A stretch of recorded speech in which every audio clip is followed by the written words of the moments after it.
Y mi duda es, ya, si hay más volumen circulante, va a estar diluido el sodio. Entonces el aparato no está en un lugar sensaría que hay poco sodio y activaría la renina. Y el eje de renina sería así. Entonces, el aparato no sensa cantidad, sino concentración. Sensa el sodio. Sensa la concentración de sodio. Si volviera así como en la homeostasis del cuerpo, ¿cómo se desactivaría el eje si tenemos el sodio diluido? Por lo que vamos a ver en la tercera clase. Tengo una duda. Tiene que ver con la urea. Profe, yo tengo una duda con este tema porque no entiendo el sentido que tiene aumentar la presión hidrostática en el glomérulo para aumentar la filtración, si después hay que aumentar la reabsorción y pasa todo para el capilar de nuevo. ¿Por qué no se podría pasar directo por el capilar sin tener que filtrar? Porque en este caso igual tenemos varias sustancias que necesitamos filtrar. Si sí, disminuyéramos la presión y no generáramos esta compresión, no van a filtrar las sustancias. Así que seguiría de largo simplemente. Ya, gracias. ¿Más dudas? Yo tengo dudas. Pero es que de otro día Las otras sustancias pasarían. en la que estaba la osmolalidad aquí, la osmolalidad acá y era Baja la fracción de filtración y siguen de largo.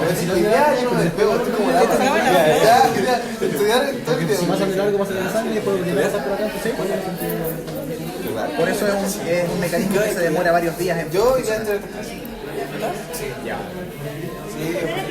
Mañana el domingo gastro. Estudiar física. Si se alcanza con esa profundidad. Oye, pero está en la web de la doctora. Sí, con esa estudiar. No sé con mi Las dos que tienen se demoran cuántas horas.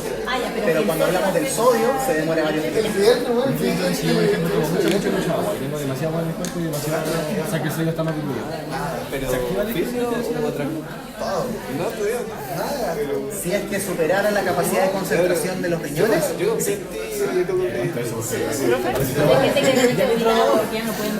lo vamos a ver en la siguiente sesión. Y habitualmente son hasta 15 litros de agua que uno puede ingerir por día, que puede diluir la igual.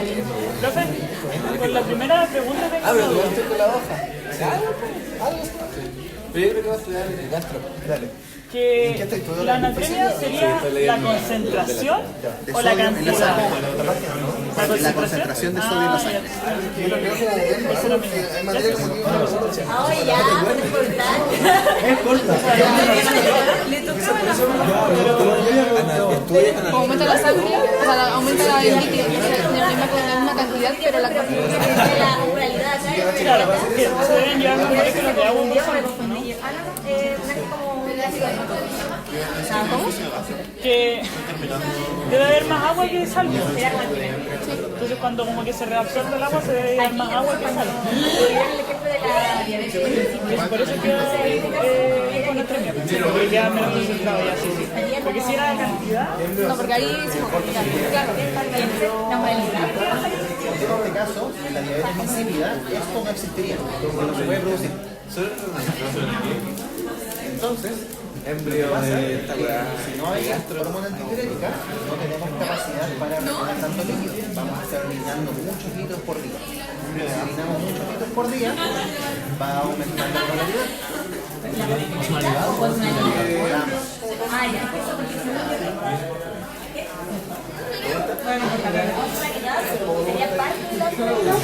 La osmolaridad se asocia a la cantidad de líquido corporal total. La osmolaridad se asocia a la concentración de líquido en la sangre.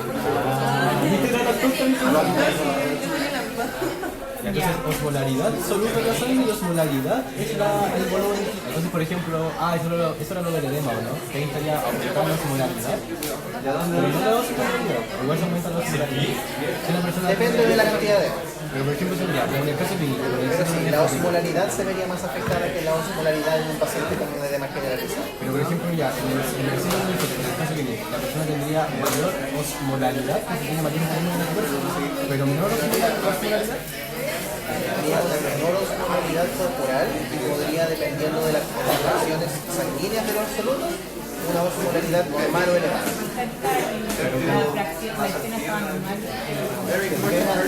De hecho de que el gen esté normal significa solo que el riñón está funcionando bien. Pero si la osmolaridad es la cantidad de... Solamente se mueve el cuerpo la cantidad de... Toda la cantidad de agua que está en el cuerpo tiene que ver con la volumen circulante efectivo, con la cantidad. Osmolaridad, volumen total del cuerpo. Osmolaridad, volumen total del cuerpo, osmolaridad es la concentración sanguínea. de que no estamos realmente Eliminando la agua.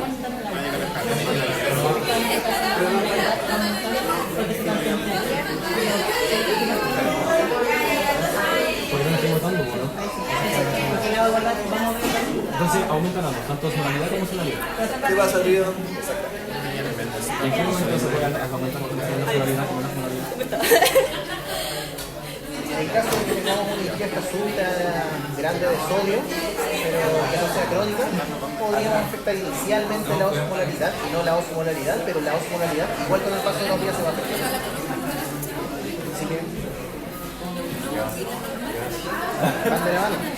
van de la mano todo el tiempo, solamente que uno hace referencia al volumen circulante efectivo y otro hace referencia el volumen circulante efectivo a la osmolaridad y la osmolaridad todo el volumen corporal.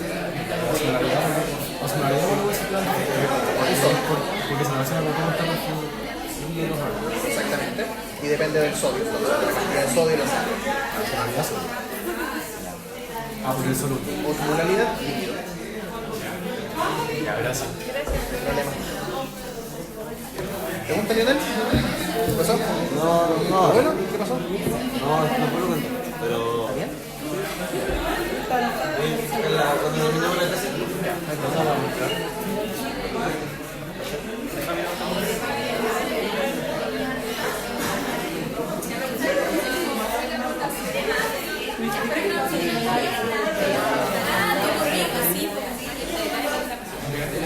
Esto está todo. O sea que si lo veo, por ejemplo, para la prueba de PET, un día antes que vi todo el programa de nuevo, ¿ya? Que fue en esa parte. Pero esto está como todo de nuevo, está todo el programa, ¿sí? Está todo el programa. Por ejemplo, yo Tengo algunas imágenes del gallo. ya, porque yo me conozco que los tipos son...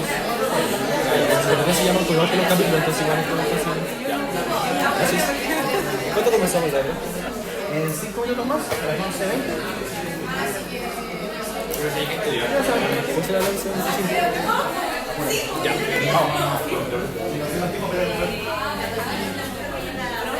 Además, algunos de otras clases.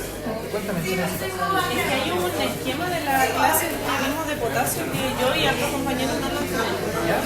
Es que el 4 Ah, ya, ok.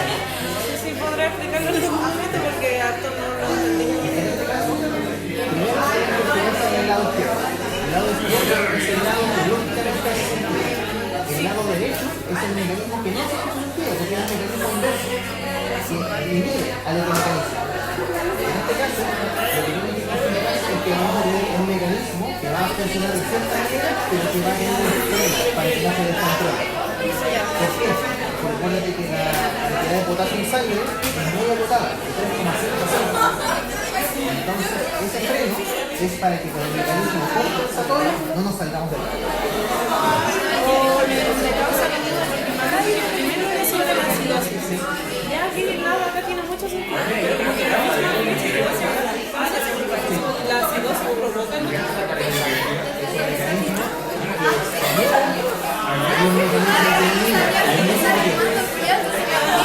mantener el efecto controlado. Se me cabía el otro y claro, este no tiene demasiado lógica, pero uno lee lo Pasan los dos mecanismos, pero el mecanismo estimulatorio es más que el mecanismo inhibitorio, solamente que el mecanismo inhibitorio igual está presente para que no salgamos de ahí.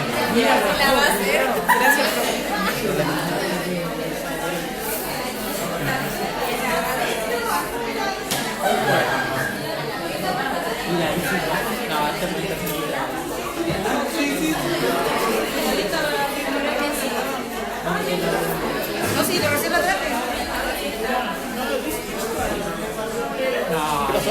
Quiero hacer correr esta lista para que sirve por un cambio de prueba. Ah, ya. ¿Esta prueba?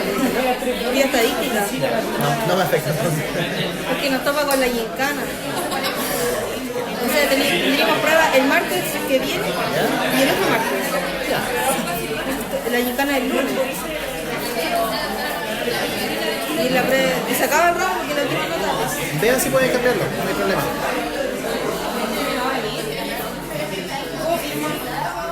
Eso le decía al Nico, confirmar lo que no vino porque la Catalina tampoco podía venir hoy día.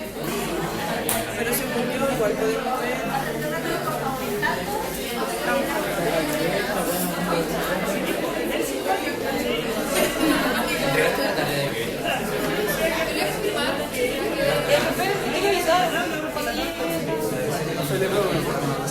Lola, cuéntame.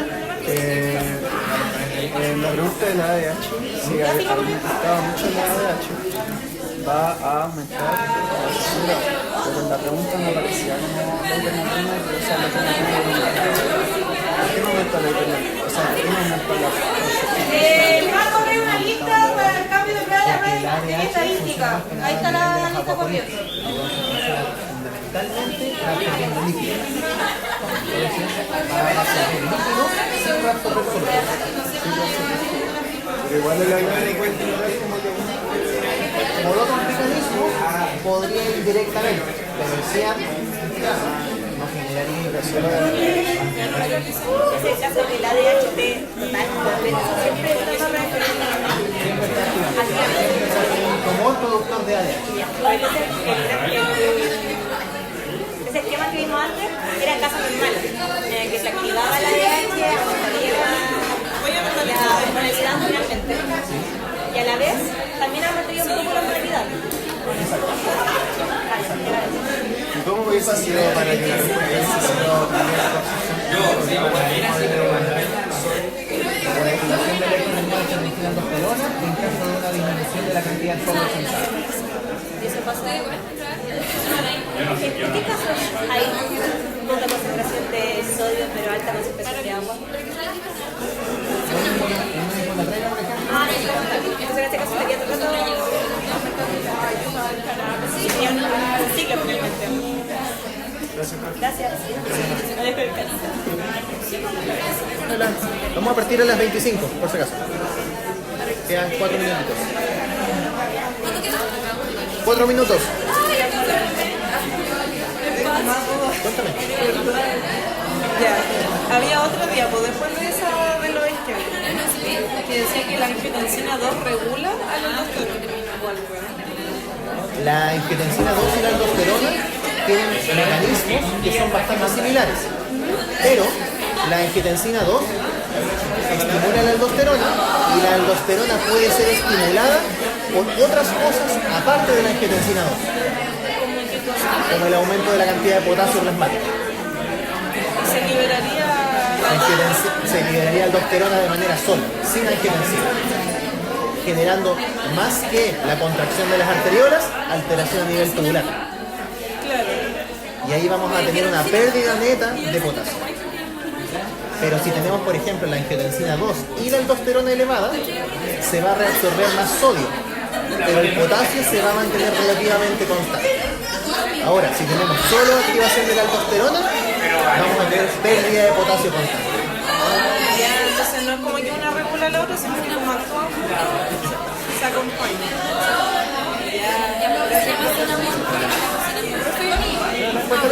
Estoy muy confundida con lo de osmolaridad y osmolaridad. ¿Cuál es la diferencia entre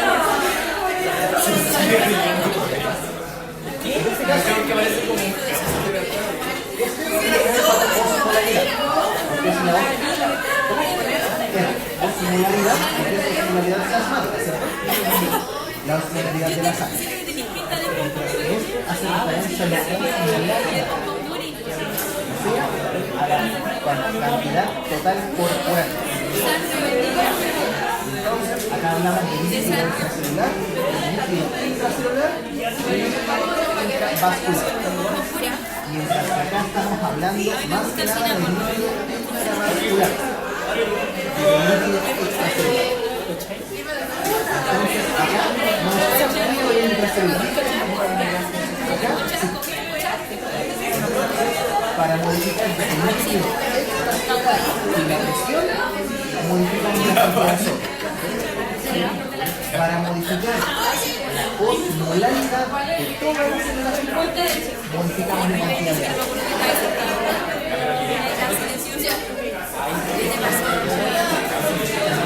Hace la referencia a la concentración de soluto en una cantidad de agua. Tenemos la cantidad de soluto en la cantidad de agua intravascular y el otro es la cantidad de soluto versus la cantidad de agua total del cuerpo. Y creo que también había una parte que al aumentar la Yo me acuerdo del método que yo dije que estaba bien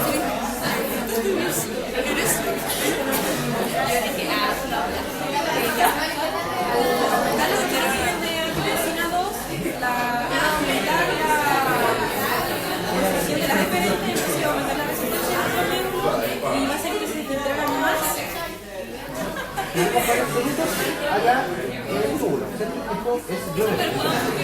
Arteriola aferente, glomérulo, arteriola deferente. Glomérulo, como tenemos que más apretar la arteria, aumenta la presión en la arteria, lo que hace que se sienta más agua. Ahora, acá también tenemos proteínas como la albúmina, que contienen pero si nos sacamos tanto líquido, ¿qué va a pasar con la concentración de albúmina acá?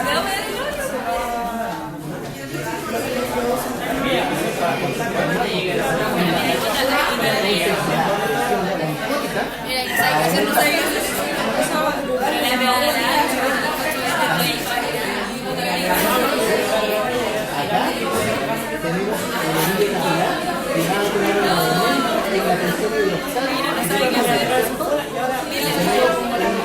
una arteriola eferente que tiene una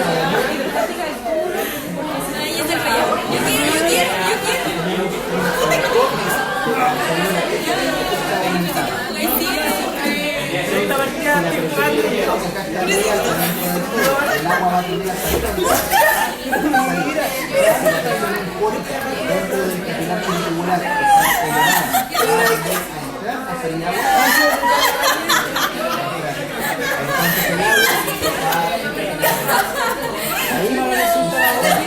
y salir constantemente, haciendo que aumente la reabsorción de líquido mediado por la acción de la angiotensina.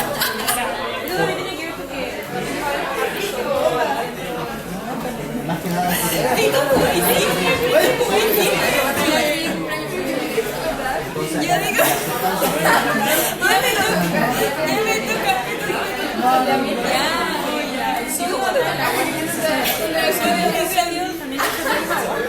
pero también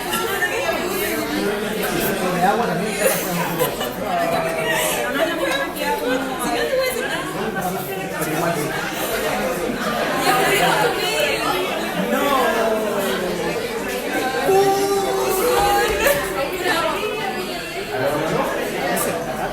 vayan tomando asiento, por favor.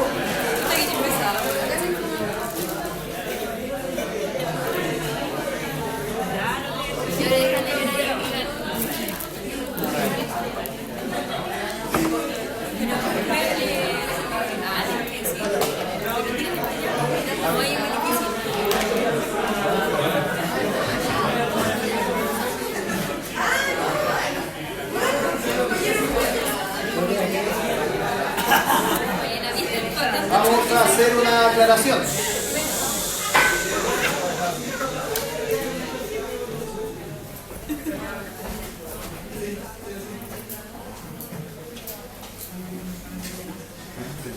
Contracción persistente de la arteriola deferente.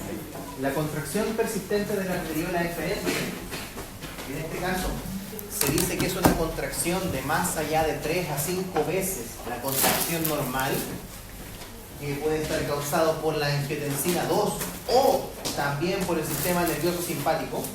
Entonces, una activación simpática persistente o una activación de la angiotensina 2 persistente, ambos pueden causar esto. ¿Cómo funciona? Dijimos que se contrae más la arteriola eferente. Voy a poner el puntero, pluma. Ok. En este caso, acá se empieza a filtrar líquido, dado por el aumento en la presión hidrostática, porque tenemos una compresión a la salida que evita que salga tanto líquido. Entonces la presión hidrostática aumenta. Si la presión hidrostática aumenta, se filtra más solvente, se filtra más agua.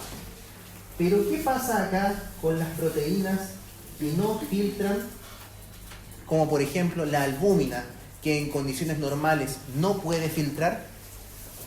Si le quitamos suficiente soluto, va a aumentar su concentración, ¿cierto? Y si aumenta la concentración de los solutos en el vaso, aumenta su presión oncótica. Ok. Entonces, acá vamos a tener que la presión oncótica va a estar elevada. Lo que podemos ver acá, donde partimos con una presión hidrostática de 50 y 25 y después pasamos a una presión de 47 y 35. O sea, la presión oncótica aumentó. Acá filtró agua, ¿cierto? Y filtró una gran cantidad de agua. Por lo tanto, la presión hidrostática dentro del túbulo también va a aumentar, porque se filtró bastante agua. Ahora, acá dijimos que la presión hidrostática va a ser bajita, mientras que va a tener una presión oncótica alta. ¿Por qué va a tener una presión hidrostática bajita? Porque aquí había una obstrucción que no dejaba que pasase tan fácil. Así que la presión hidrostática baja.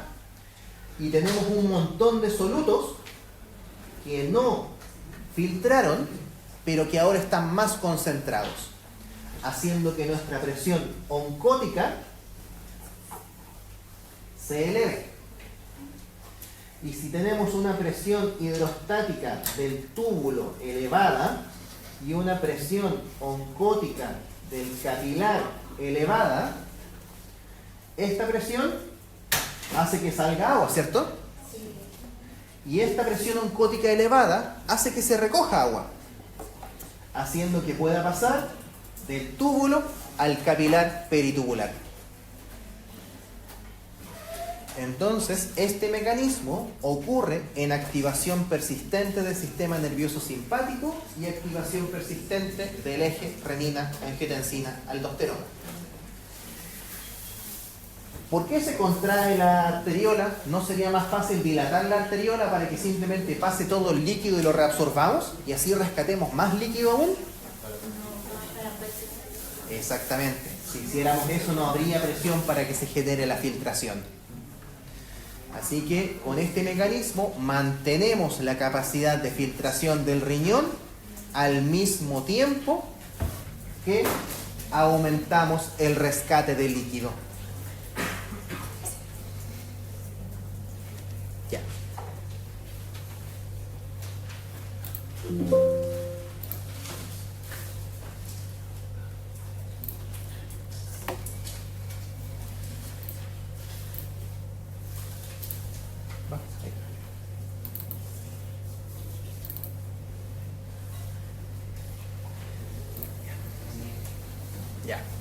Esta clase es un poco más sencilla, porque hay un concepto fundamental que tienen que entender. El problema es que ese concepto fundamental es bastante complicado. ¿Qué vamos a ver en esta sesión? Vamos a ver de qué manera se concentra y diluye la orina. Vamos a ver también los mecanismos que ocupamos para la concentración de la misma, o sea, los gradientes córtico-medulares de soluto. Vamos a volver a hablar un poquito sobre los efectos renales de ADH. Y vamos a ver un poquito sobre las aplicaciones clínicas que podemos tener en base a la concentración y dilución de orina. En este caso, para que partamos, respecto a la capacidad de concentración de orina por parte del riñón, seleccione la alternativa correcta. La reabsorción de sodio contribuye indirectamente a generar el mecanismo de corta corriente tubular. Difícil. Difícil entender esto. La alta concentración de urea permite diluir la orina en la rama descendente fina. el aumento de secreción de ADH inhibe la secreción tubular de urea. Y la última, la concentración de urea a lo largo del túbulo renal puede aumentar o disminuir a lo largo del trayecto tubular. Entonces, en este caso, con esta pregunta, estamos reuniendo los conceptos fundamentales que quiero que ustedes rescaten de la sesión. ¿Qué es lo que quiero de ustedes? Primero, mecanismo de corta corriente tubular. ¿Qué es el mecanismo de corta corriente tubular y para qué nos sirve? ¿Estará relacionado con la reabsorción de sodio? Luego, la urea. La urea se asocia a la dilución de orina, a la concentración de orina, y ¿dónde ocurre? ¿Ocurre en la rama descendente fina o ocurre en otra parte del túbulo renal? La secreción de ADH. ¿Existe relación entre la ADH y la urea? Vamos a tener que revisarlo. ¿Y la concentración de urea se mantiene constante? ¿Se eleva, disminuye o se eleva y disminuye? Porque habíamos visto algunos gráficos donde las concentraciones subían, bajaban, volvían a subir. ¿Pero qué pasa con la urea? Ya. Manejo entonces del líquido corporal. Nosotros podemos ingerir habitualmente una cantidad bastante variable de líquido a lo largo del día. Puede ser una cantidad bastante escasa o puede ser una cantidad de varios litros por día. En general, obtenemos a través de los alimentos 1 litro más 1 litro y medio que ingerimos a través de la ingesta de agua libre. Y además, a través del metabolismo, también se crea un poquito de agua. Por lo tanto, en el cuerpo, habitualmente, en promedio por día, se ingieren unos 2 litros y medio. Por lo tanto, si ingresamos 2 litros y medio por día, deberíamos poder eliminar 2 litros y medio por día. ¿Y de qué manera se elimina el líquido corporal? A través de la orina, las deposiciones y a través de las pérdidas insensibles, que corresponden a la transpiración y a la evaporación corporal. Y recuerden que cuando vimos respiratorio, había una presión de vapor del agua. ¿Recuerdan? O sea que constitutivamente estamos exhalando agua. Aire exhalado. Ingesta habitual 2500, eliminación habitual 2500. No nos queda mucha duda acá. Ahora, ¿cuánto de agua puede tomar habitualmente una persona? ¿Ustedes toman 1 litro y medio de agua por día? ¿Ya? Entonces es variable. Algunas personas toman 1 litro de agua, otras personas toman más de 1 litro de agua. Y el riñón tiene que tener la capacidad para poder eliminar esta ingesta por sobre los 2 litros y medio de agua que podemos llegar a ingerir. Ahora, ¿de qué manera podemos calcular la cantidad de osmoles excretados por día? Simplemente con la concentración urinaria por el volumen urinario. Entonces, con eso sabemos que si en un día se excretaron tanto volumen y tenemos una concentración de tantos átomos por volumen, podemos saber rápidamente cuántos osmoles podemos excretar en un día. Ahora, ¿cuántos osmoles puede llegar a excretar el riñón? Habitualmente, a través del metabolismo, se genera una concentración de 600 miliosmoles que tenemos que eliminar a través de la orina. Entonces, en nuestra orina vamos a tener que incluir estos 600 miliosmoles. ¿Cuál es la concentración máxima en la que podemos diluir estos 600 miliosmoles? 15 litros por día, que es la capacidad máxima de manejo de líquido que tiene el riñón. Entonces, si tomamos hasta 10 o 15 litros de agua al día, nuestro riñón va a poder orinarlos. Pero si tomamos por sobre 15 litros de agua al día, empezamos a acumular agua. Ahora, por el contrario, si alguien que no toma nada de agua durante el día, si alguien no toma nada de agua durante el día, ¿igual tiene que orinar? Sí, es necesario. a pesar de que no se haya tomado nada de líquido durante el día. Y si alguien no toma nada de líquido durante el día, la cantidad mínima de orina que se va a producir para eliminar estos 600 miliosmoles es medio litro.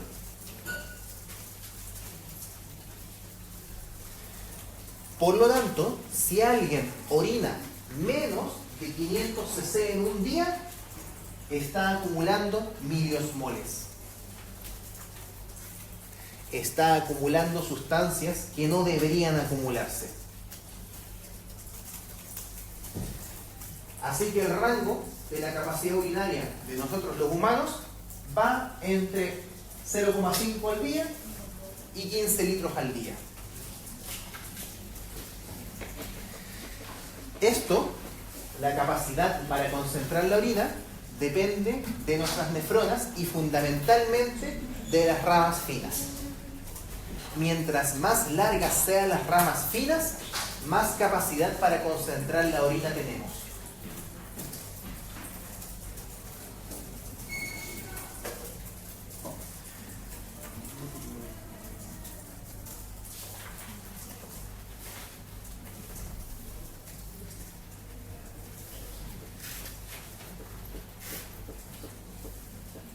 Ahora, en este caso, existen, por ejemplo, animales que pueden concentrar mucho mejor la orina que nosotros. Particularmente, el ejemplo que siempre recuerdo son las ratas canguro. Estos pequeños animales que son ratoncitos con orejas grandes y patitas largas como si fueran canguros, tienen la capacidad para concentrar la orina no solamente hasta 1200, sino que pueden concentrarla hasta 15.000 miliosmoles.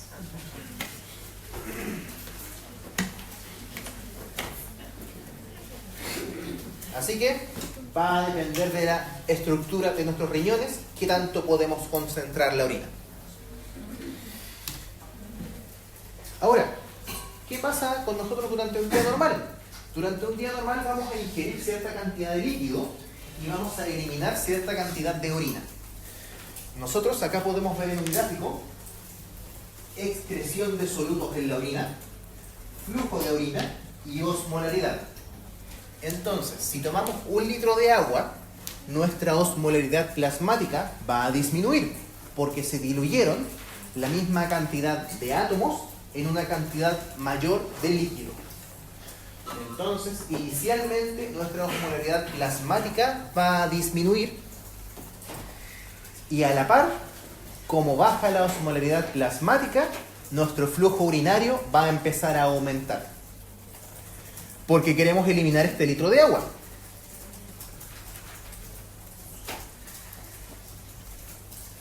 Y a pesar de que hayamos diluido importantemente la osmolaridad plasmática, a pesar de que aumentemos el flujo de orina, la cantidad de osmoles excretados por tiempo varía bastante poco.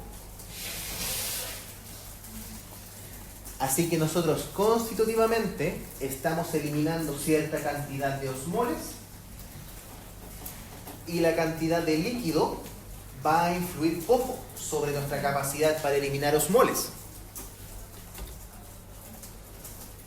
Porque aunque orinemos 15 litros o orinemos medio litro, igual eliminamos la misma cantidad de osmoles por día.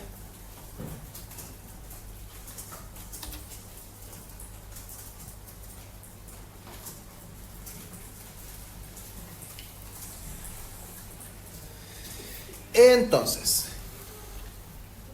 ¿de qué manera ocurre esta capacidad para concentrar la orina? Tenemos nuestra nefrona. En nuestra nefrona tenemos glomérulo, túbulo contorneado proximal, rama fina, rama ascendente gruesa, túbulo contorneado distal. ¿Ok? Sabemos que a nivel del túbulo contorneado proximal tenemos una reabsorción de cloruro de sodio, cloro y agua. Sabemos que a nivel de la rama descendente fina no había transporte de solutos, ¿cierto? No la hemos mencionado a lo largo de nuestro análisis de los túbulos. La hemos saltado. ¿Por qué? Porque en la rama descendente fundamentalmente se remueve líquido y no solutos. Y como se remueve líquido, la osmolaridad al interior del túbulo aumenta, generando que mientras más descendamos a lo largo de la rama descendente fina, más concentrada va a estar más concentrado va a estar el filtrado glomerular, este ultrafiltrado que posteriormente va a ser orina. Si mientras más larga sea la asa, mejor concentramos la orina.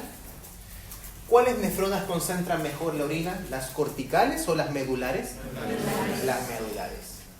A pesar de que sean menos, son las que mandan a la hora de concentrar la orina. Acuérdense, 25% de las nefronas van a tener una rama descendente fina larga que llega hacia la parte medular, llamados glomérulos yuxtaglomerulares. O sea, yuxtamedulares, disculpen. Ahora, concentramos la orina en la rama descendente fina, pero espera, ¿qué está pasando? Dejó de concentrarse, se está diluyendo. ¿Por qué se está diluyendo? Porque tenemos reabsorción de soluto, excelente. Acuérdense de que la rama ascendente gruesa era impermeable al agua y permeable a los solutos. Entonces le sacamos solutos y la volvemos a diluir. Seguimos subiendo, túbulo contorneado distal, túbulo conector, túbulo colector. Una vez llegamos al túbulo colector, lo que queremos es retirarle agua. Por lo tanto, aquí puede modificarse la concentración dependiendo de cuánta agua le vamos a retirar. ¿Y de qué depende cuánta agua retira el túbulo colector?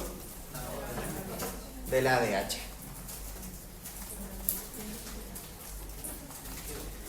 Entonces, acá podemos ver la osmolaridad versus la zona del túbulo renal. Y tenemos dos gráficos. Un gráfico que es en restricción de agua y un gráfico que es en ingesta elevada de agua. Los mismos dos ejemplos extremos que estábamos viendo antes. 15 litros, medio litro. ¿Qué es lo que ocurre? Sube la osmolaridad al principio de la rama fina del asa de Henle. O sea, sube en la rama descendente fina y después se diluye en la rama ascendente fina. Y eso ocurre tanto para restricción de agua como para ingesta elevada de agua. Y ambos terminan en la misma osmolaridad. Ahora viene la diferencia.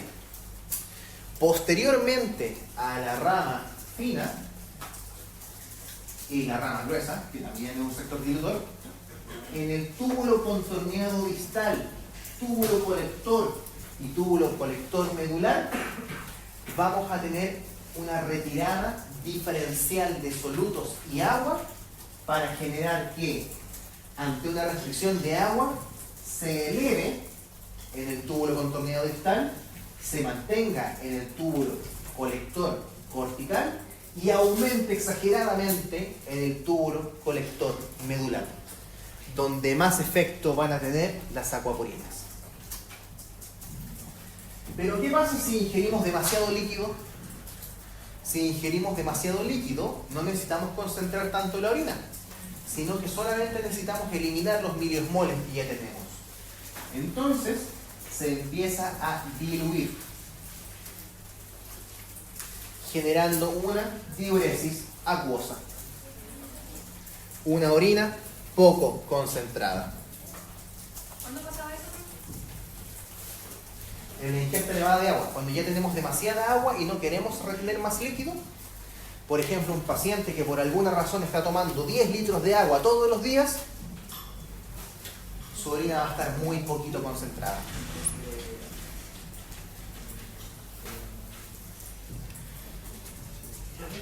Cuéntame. En el gráfico anterior, ¿por qué? ¿Acá? No, ¿por qué en el túbulo colector colector cortical se mantiene la concentración en restricción de agua, como que no aumenta ni. Y también vamos a retirar algunos solutos.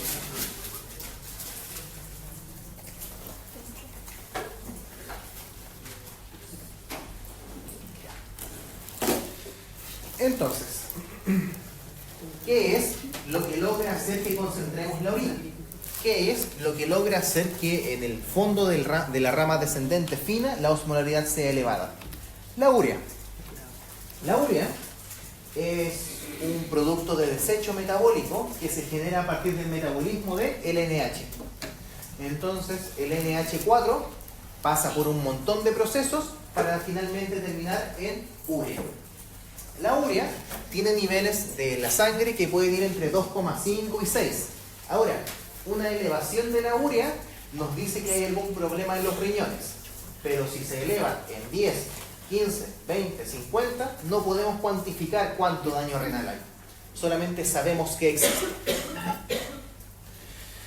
Ahora, en este caso es importante recalcar que la urea filtra, se secreta y se reabsorbe.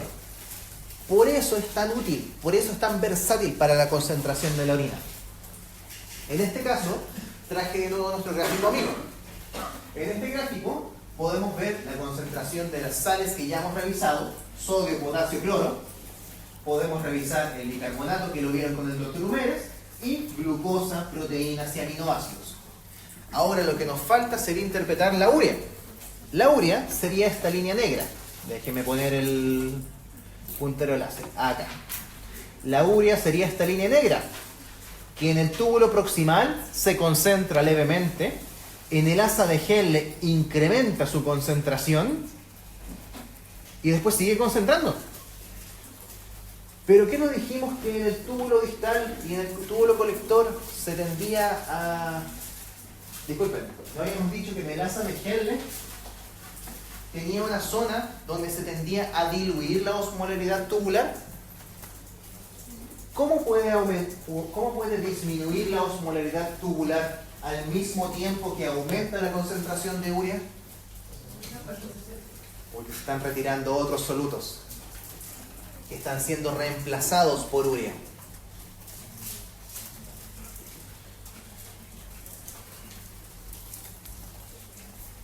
¿Dónde ocurren estos procesos?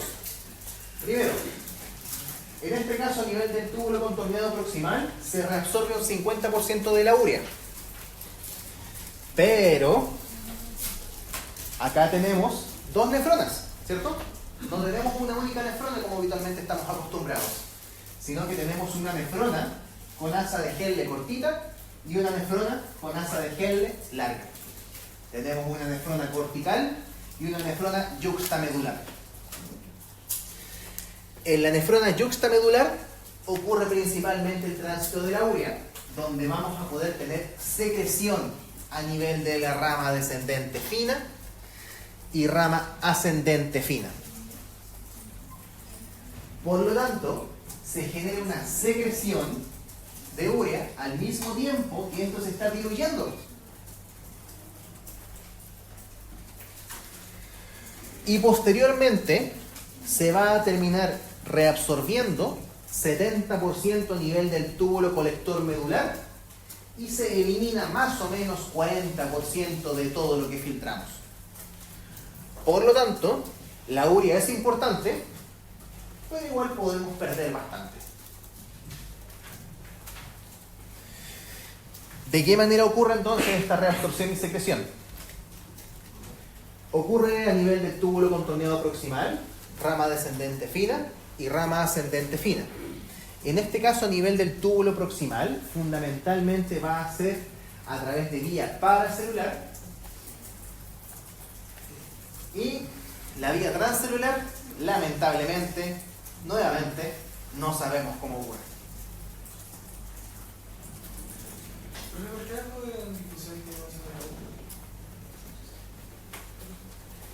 Porque ocurre difusión asociada a la arrastre de solventes, pero también ocurre difusión de urea sola. Y no se sabe muy bien por qué. Me acuerdo que a mí me gustaba cuando me decían, no se sabe por qué. Perfecto. Un problema menos. Ahora, entonces, mayor parte de la reabsorción a nivel del túbulo contorneado proximal, generalmente por vía paracelular, pero también por vía transcelular por mecanismos desconocidos. Después, en la rama descendente fina, vamos a tener, sí, transportadores conocidos, los UDA2. Los UDA2 van a ser canales que van a transportar urea desde el intersticio hacia la luz tubular. Por lo tanto, van a aumentar la concentración de urea dentro del túbulo. Lo que tiene sentido, porque dijimos que en la rama descendente fina se concentra la osmolaridad. Bien. Pero, después, ¿qué pasa? Rama ascendente fina. En la rama ascendente fina, a pesar de que se disminuya la osmolaridad, se mantiene la secreción de urea. ¿Cómo ocurre la secreción de urea? No se sabe.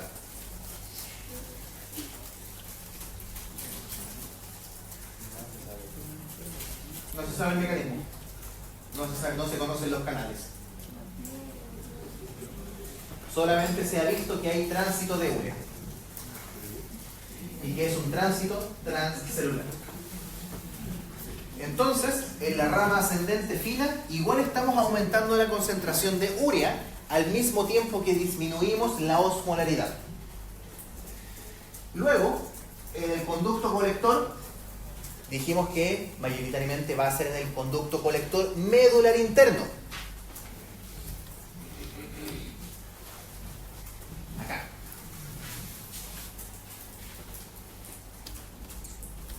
Conducto colector medular interno va a funcionar en base a transportadores, ahora sí conocidos, llamados UTA1 y UTA3. Que van a permitir la reabsorción de urea.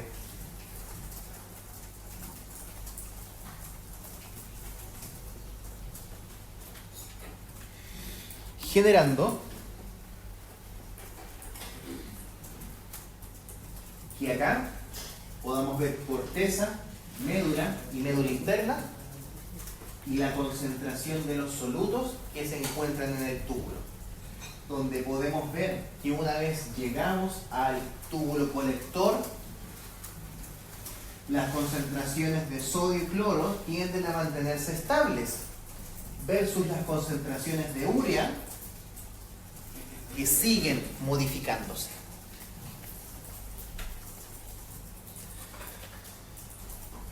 Y con esto también podemos ver que en la médula interna la concentración de urea que obtenemos es mucho más alta que en la médula externa y que en la corteza. Por lo tanto, acuérdense lo que habíamos mencionado, las nefronas yuxtamedulares son las que mejor manejan la orina, que están en la médula interna, porque tienen urea elevadísima.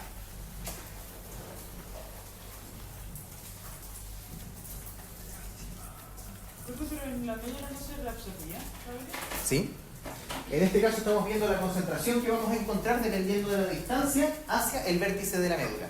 No estamos viendo el proceso activamente, sino que solamente estamos tomando muestras a lo largo del trayecto.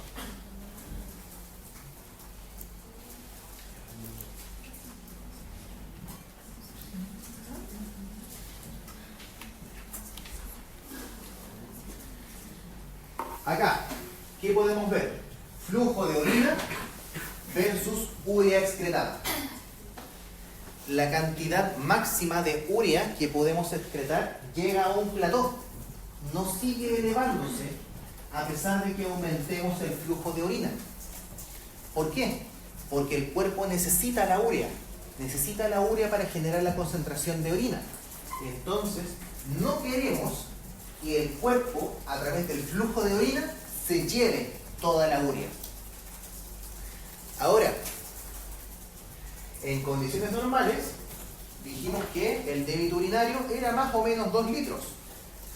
Entonces, vamos a estar, voy a ocupar el puntero láser,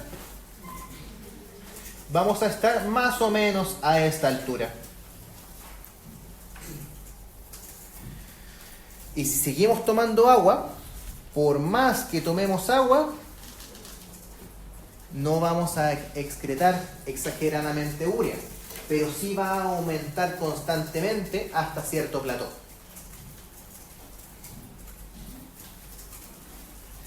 Cuéntame. La urea como que hace que haya flujo de orina, ¿cierto? La urea hace que se pueda concentrar la orina. Si hay un aumento de urea, sin haber un aumento de orina, ¿Ya? eso hace que la orina esté más concentrada. Exactamente. Mientras más urea tengamos, mayor es la capacidad para concentrar la orina. ¿Cómo podemos acumular una gran cantidad de urea? Con un túbulo de rama fina de Henle bastante largo. Entonces, ¿qué es lo que ocurre? Fíjense arriba, restricción de agua. ¿Qué es lo que ocurre ante un paciente que ha estado tomando poquito líquido? Si toma poco líquido, vamos a poder sacar líquido a partir de, acá. ¿Dónde está? Acá. Esta sería la rama descendente fina, rama ascendente fina, rama ascendente gruesa. Acá vamos a ver como en la corteza, médula externa y médula interna va aumentando la osmolaridad, partiendo desde 300 y llegando hasta 1200 miliosmoles en las nefronas que estén en la médula interna. Dijimos que acá se va a retirar líquido, ¿cierto? Pero que no se van a retirar solutos. Y luego, en la rama ascendente fina, se empezaba a secretar urea, ¿cierto? Y esta secreción de urea se mezclaba con la salida de solutos para volver a diluir el ultrafiltrado y que pase de 1200 a 120.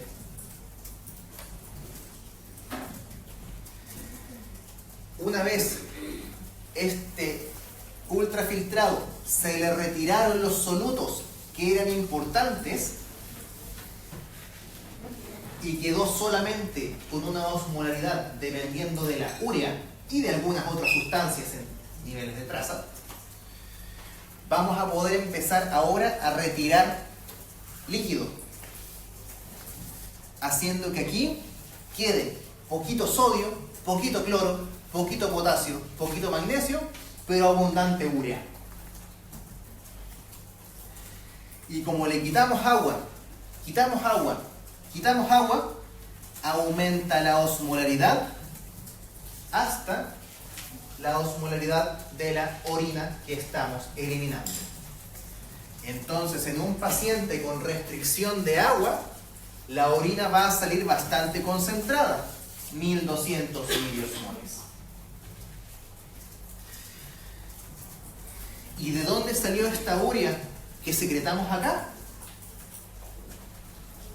De la urea que fue reabsorbida del túbulo colector medular interno.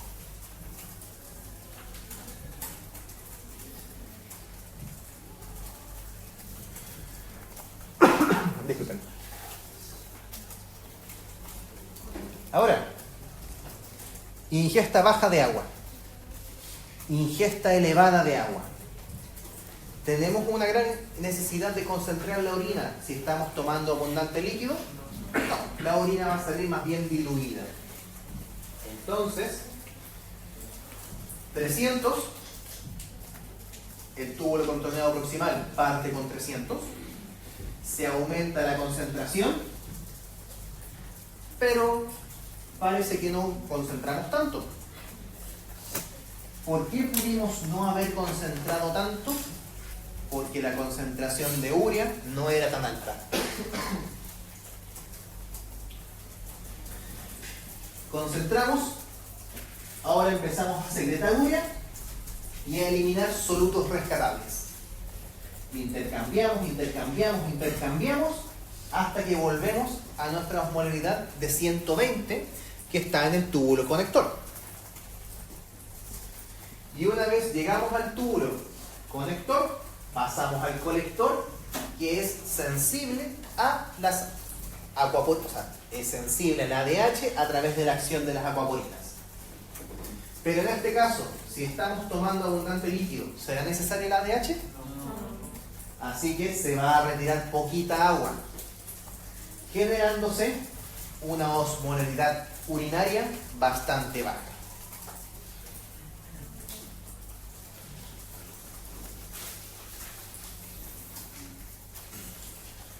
Entonces, no se confundan, concentración de urea con osmolaridad del filtrado tubular. ¿Ya? Acá aumentó la urea y aumentó la osmolaridad, pero acá aumenta la urea al mismo tiempo que baja la osmolaridad.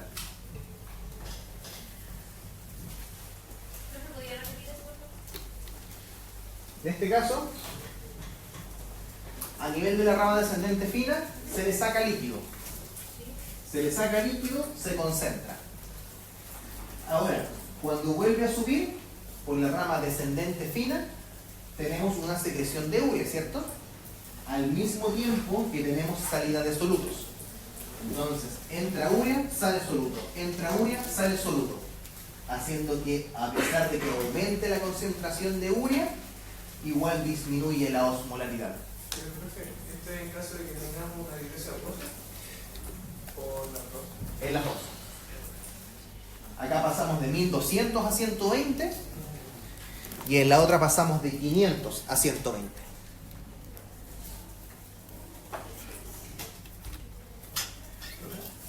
Cuéntame. Allá abajo donde sale la urea, que también hay secreción hacia el túbulo colector, ¿eso te diga que se secreta menos en la rama central?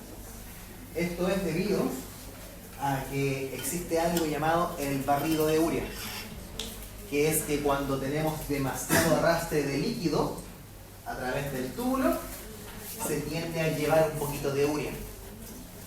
Razón por la cual aquí ya no es 1200. Porque esa urea que antes estaba rescatando para secretarse, ahora aparte igual se está perdiendo por el arrastre del líquido.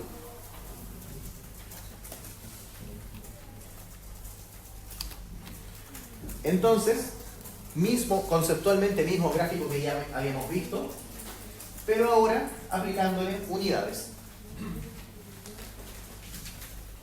Osmolaridad 300 a nivel del túbulo proximal, sube a la rama descendente fina, se disminuye en la rama ascendente fina y rama ascendente gruesa, y a nivel del túbulo distal empezamos a deshidratar este ultrafiltrado a partir de la acción de la hormona antidiurética.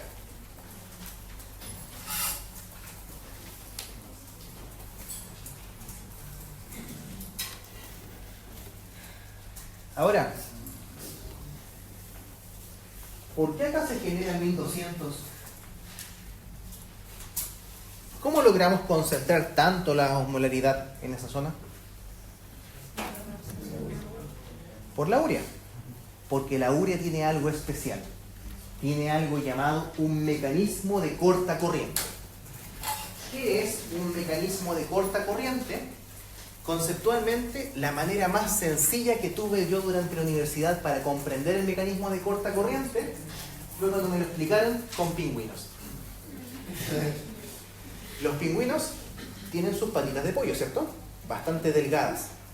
¿Por qué las patitas de los pingüinos no se congelan en el hielo? ¿Por qué el pingüino no pierde todo su calor corporal a través de sus patitas? Porque tiene un mecanismo de corta corriente. ¿Qué es esto? Las arterias y las venas están en paralelo, haciendo que el calor de las arterias sea extraído por las venas antes de llegar a la pata. Y por lo tanto, la sangre venosa se calienta antes de subir. Entonces tenemos dos sistemas paralelos que se comparten las cosas antes de seguir bajando. ¿Ok? ¿Cómo lo aplicamos eso al riñón? Inicialmente, antes de que se genere la gradiente de urea, tenemos un túbulo que está equiosmolar. En todos lados del túbulo tenemos la misma concentración osmolar.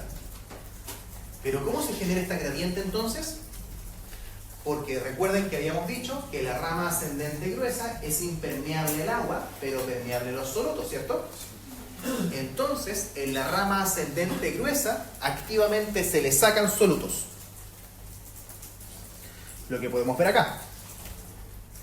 Quedando la rama ascendente gruesa con una osmolaridad menor y el intersticio con una osmolaridad mayor a la que tenía antes. Ahora, ¿qué va a pasar con la osmolaridad de este túbulo si está en contacto con este intersticio? Se van a equilibrar, haciendo que ahora en el túbulo, en vez de haber 300, hayan 400, que fue de lo que sacaron de la rama ascendente. ¿Por qué se equilibra? Porque están en contacto, porque puede ser permeable la urea.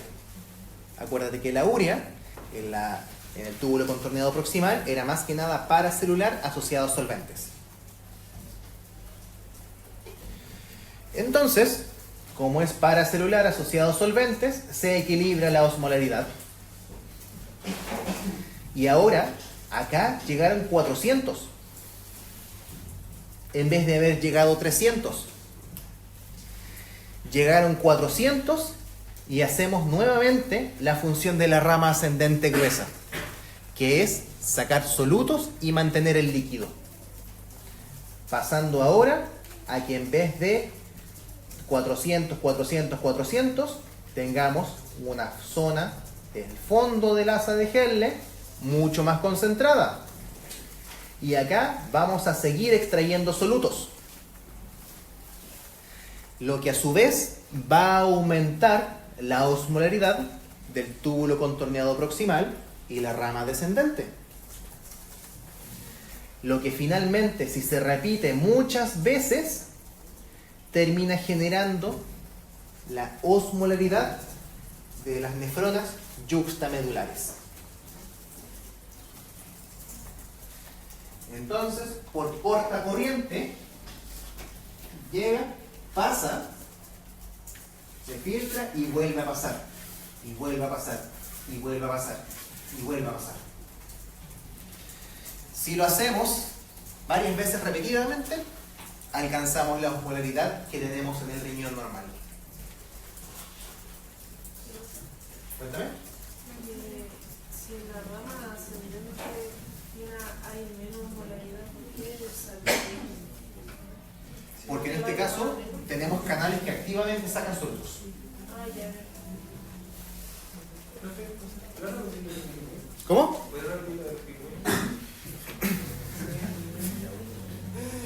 Que los pingüinos en las patas, la arteria y la vena está junta.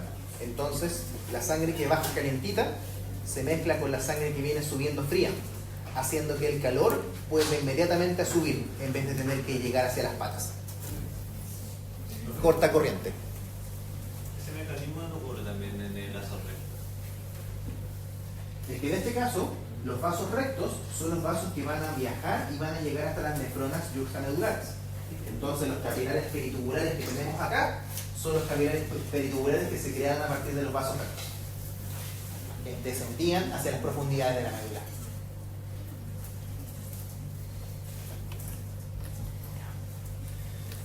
Nuevamente, mismo esquema visto desde otra manera. Se filtra la urea. La urea queda 100%, se elimina por vía paracelular, se reabsorbe, fundamentalmente vía paracelular, y después baja, baja, baja, generando aumento de su concentración. En esta rama tenemos los UTA2, que los UTA2 eran secretores de urea, aumenta la concentración de urea en el túbulo. Luego volvemos a subir y acá podemos ver cómo va bajando, o sea, cómo va aumentando la concentración osmolar a medida que bajamos en la nefrona.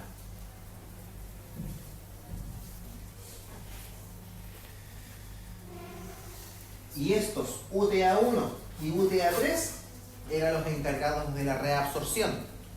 Se reabsorbe la urea, se recicla y se secreta vía UTA2.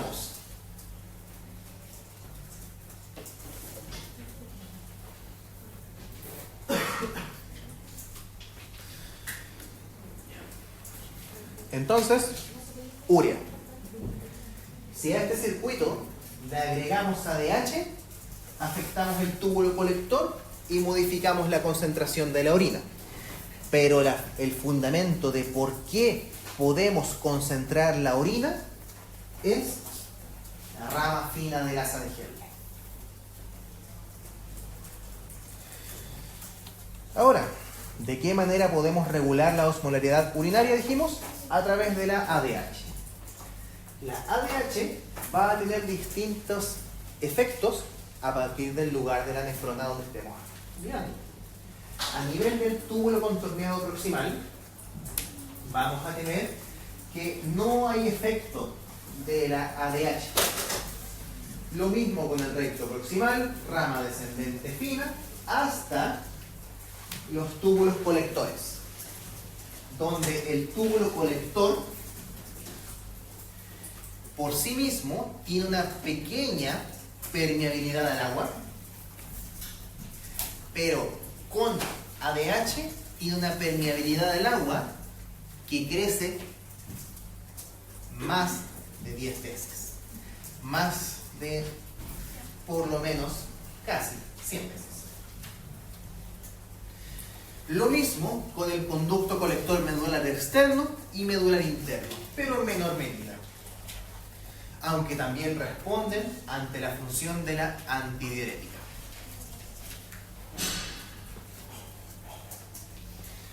¿Cómo funciona la antidiurética sobre este túbulo colector? Mencionamos que a través de las acuaporinas. Pero, ¿qué hace con las acuaporinas? Primero, aumenta su síntesis y aumenta la expresión de acuaporinas que se mantenían a nivel vesicular. Entonces, estas células basalmente tienen vesículas llenas de acuaporina, que por efecto de la ADH pueden unirse a la membrana y aumentar instantáneamente la cantidad de acuaporinas.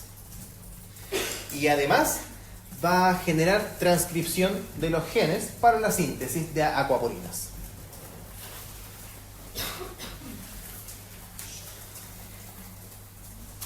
Antidiurética vía MP cíclico genera estimulación.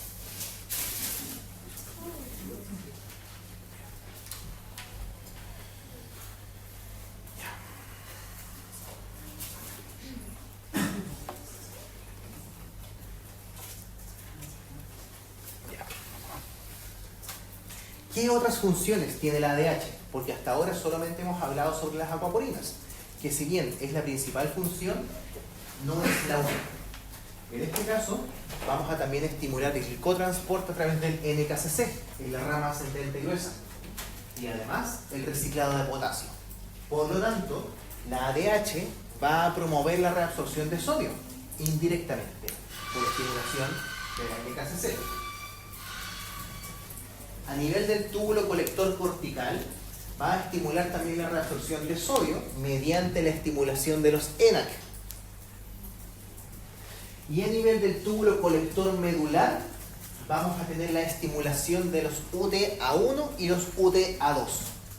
Por lo tanto, la ADH, los UTA3, por lo tanto, la ADH va a generar una estimulación de la reabsorción de urea para promover una mejor concentración de la orina y que se pierda menos líquido.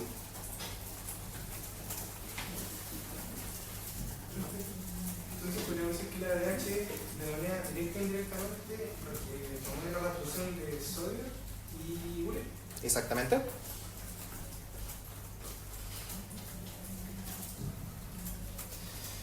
Ahora,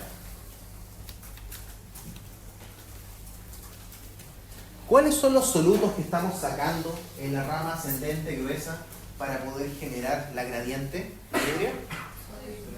Sodio y cloro.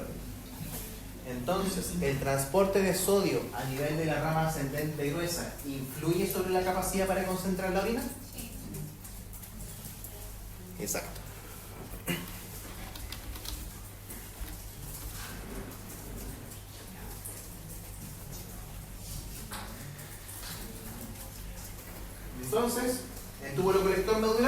estimula la reabsorción. ¿Cómo estimula la reabsorción?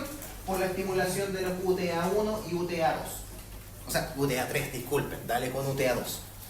Los UTA2 son los secretores, no los reabsortores. Ya. Aquaporinas, principal función de la ADH, pero no es la única. Ahora, acá vamos a revisar los ejemplos que me estaban conversando. Hablamos un poquito sobre la diabetes insípida. La diabetes insípida, de partida, no es una diabetes. ¿Por qué se llama diabetes? Porque tiene un síntoma cardinal de la diabetes, poliuria. Así que de partida, no se vayan a confundir. No tenemos aumento del azúcar en la diabetes insípida. ¿Por qué está causada? Está causada por una ausencia en la producción de ADH. ¿Por qué se puede presentar ausencia de la función de ADH?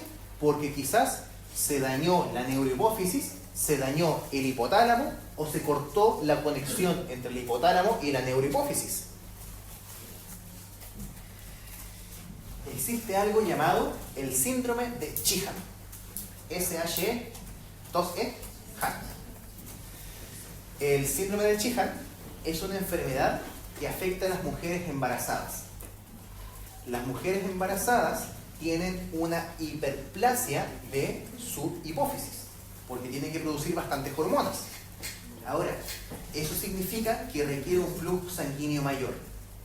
Durante el parto, el problema es que es común que la paciente pueda presentar sangrados. Y si presenta un sangrado masivo, puede generar una apoplejía o isquemia hipofisiaria.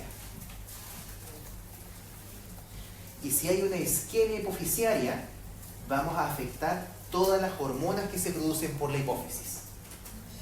Entonces, las mujeres que tienen hemorragias severas durante el embarazo y que desarrollan síndrome de Sheehan necesitan suplementación de todas las hormonas que son producidas por la hipófisis.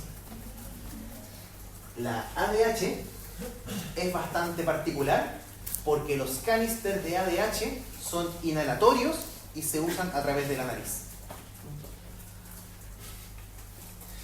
Entonces, enfermedades que afecten la hipófisis pueden comprometer la función de la neurohipófisis y por lo tanto generar una diabetes insípida, entre otras manifestaciones. Porque sí, la paciente también va a tener problemas de la hormona del crecimiento, de la TSH y todas las cosas más. Todas las cosas que se imaginan que pueden afectarse por un daño de la hipófisis. Ahora, en este caso, nos enfocamos solamente en la ADH. ¿Existen enfermedades que pueden comprometer directamente la producción de ADH? Sí. ¿Qué puede causarlo?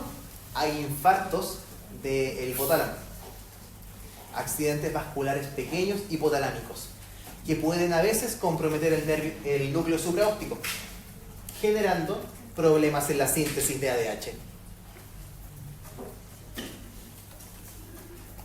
Entonces, estos pacientes, por esta razón, que no pueden producir ADH, orinan muchos litros de agua durante el día.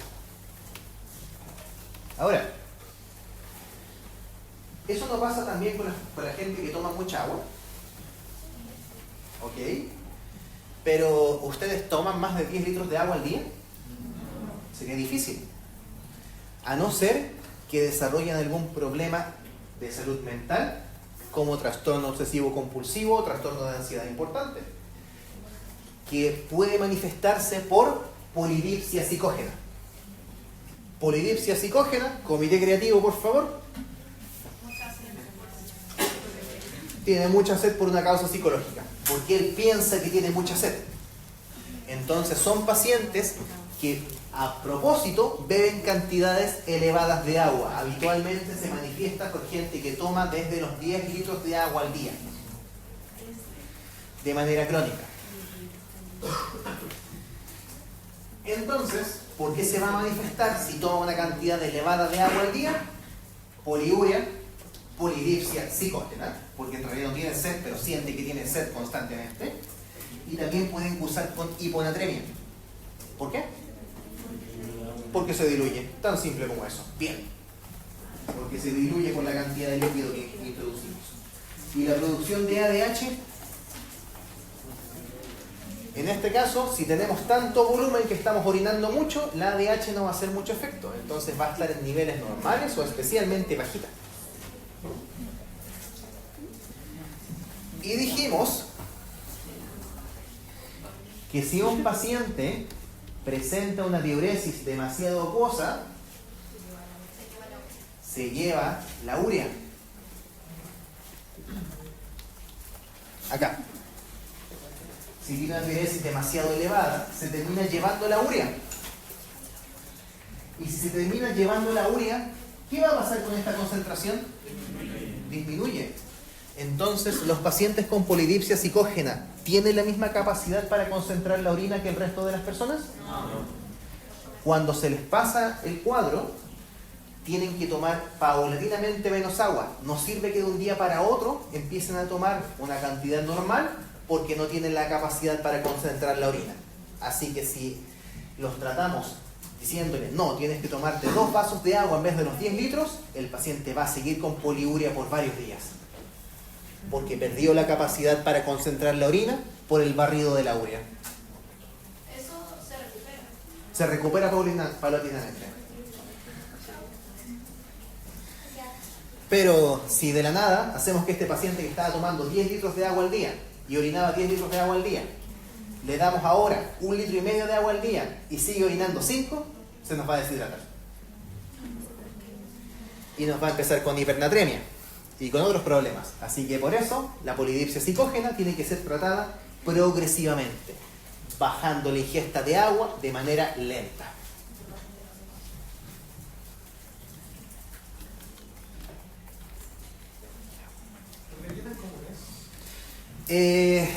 Depende del contexto en el que estés. Si estás en el hospital de día, ¿qué es el hospital de día? Es el hospital de atención psiquiátrica, de internamiento psiquiátrico. Es relativamente común. Probablemente si rotas por el hospital de día, durante un mes probablemente encuentres 1 o 2. No es algo especialmente infrecuente, pero tienes que estar en contexto de pacientes psiquiátricos. Porque si no, no doctor, es que yo tomo harta agua. Sí, tomo como 3 litros de agua al día. Sí, 3.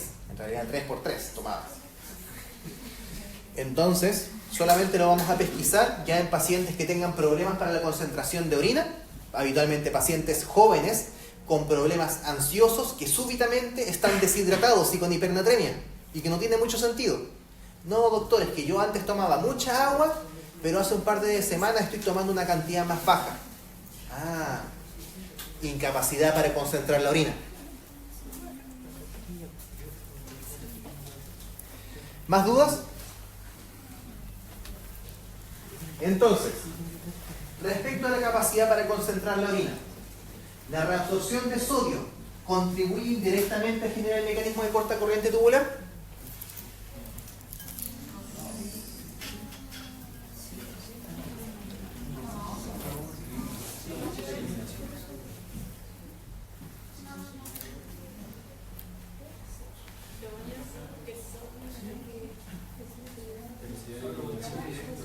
¿Cómo?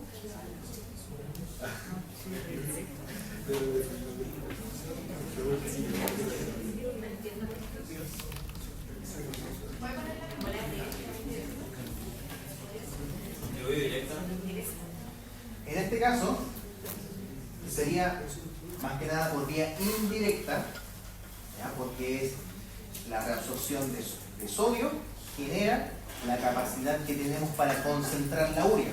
Entonces es la capacidad de concentración de urea la que genera directamente el mecanismo de corte corriente, pero es la reabsorción de sodio la que genera la diferencia de concentración de urea. Entonces sería indirectamente el mecanismo de corta corriente. ¿Cómo? Exactamente. Entonces, en este caso, si dijera la reabsorción de urea contribuye directamente al mecanismo compensatorio, sí. La alta concentración de urea permite diluir la orina en la rama descendente fina.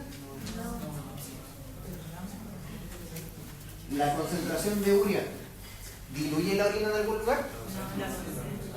Okay.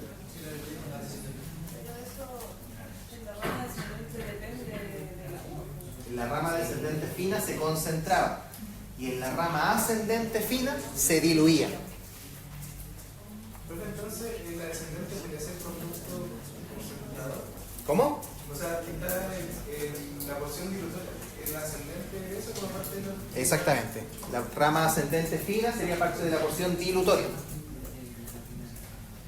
El aumento de secreción de ADH inhibe la secreción tubular de urea.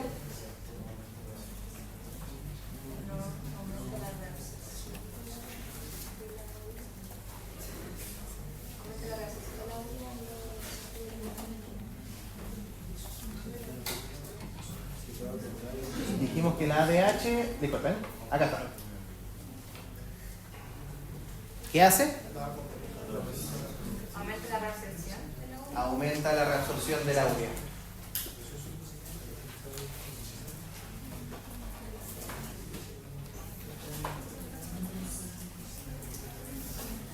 Entonces, nuevamente, ¿qué son las cosas que yo quiero que se concentren? Mecanismo cortacorriente, concentración de urea a lo largo del túbulo renal, efecto de la ADH y las modificaciones de la concentración de urea a lo largo del túbulo. Cuéntame. ¿La D cuál será la explicación de que no ¿Pero va a aumentar? ¿Aumentar o disminuir?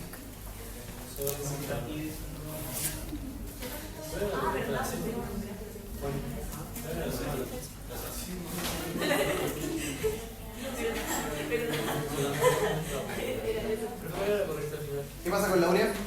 Aumentando todo el... En este caso era la... exactamente. Porque la urea contribuye directamente a la generación, mientras que el sodio indirectamente. Cuenta. En la célula que vos, claro, dice inhibe la secreción tubular de la urea. Eso sería falso porque aumenta la reabsorción. Exactamente. Y no produce nada con la secreción. Tiene que ver con la reabsorción, porque es el UTA1 y UTA3, mientras que el UTA2 era la secreción. Pero el hacer que se reabsorba más no estimula el UTA2 para esa secreción. No. El UTA2 seguiría por su cuenta. Por acá. Acá si en la B dijera que la urea permite diluir la orina en la rama ascendente, tampoco sería porque igual la urea va a seguir concentrándose, pero es el agua que la diluye. Exactamente. Entonces es la alta concentración osmolar. Pero ahí estaría correcto si dice que la baja concentración de solutos permite diluir, estaría bien. La baja concentración de solutos. Sí, la baja concentración de solutos en la rama ascendente gruesa permitiría. Exactamente. Permitiría generar el mecanismo dilutor.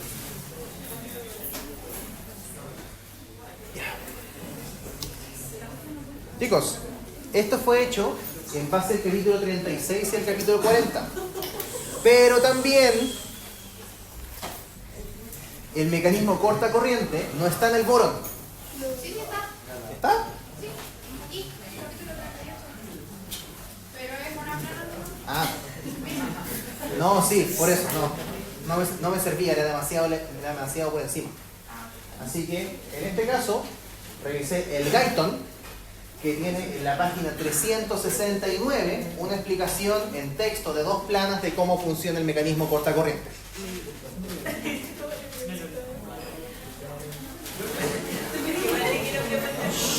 ¿Pregunta? ¿Quién era? ¿Todo bien? En este caso, la alta concentración osmolar permite diluir la orina en la rama ascendente fina.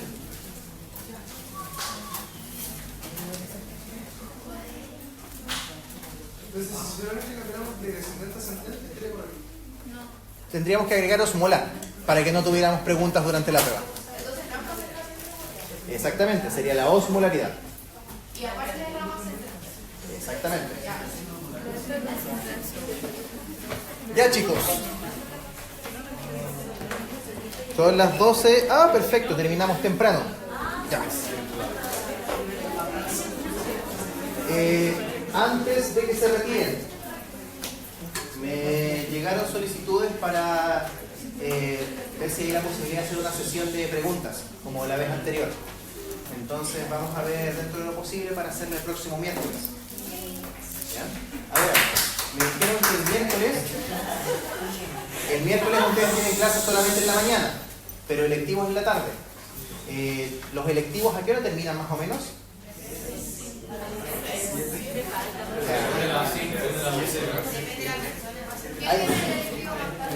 ¿Hay gente que salga después de las 7 el miércoles? O sea, salimos a las 7, pero llegar a la casa.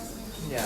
Pero se puede grabar, ¿no? Sí, se puede grabar, porque podríamos hacer la sesión a las 7:30 del miércoles, para que tengan la tarde para estar tranquilos, generar preguntas, estudiar y ahí nos juntamos. Ya, perfecto. Les voy a mandar un correo para confirmarlo, pero queda para el miércoles por ahora.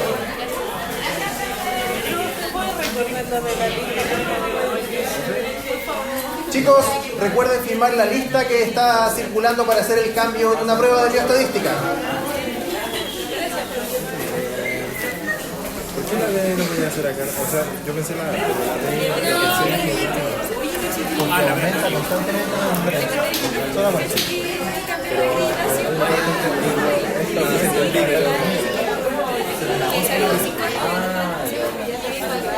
Pero la concentración de urea no sé por qué vamos sacando solución. reemplazando el sodio de cloro por urea.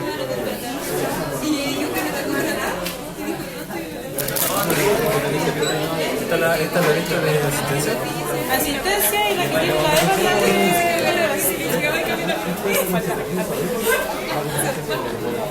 ¿No tienen la lista?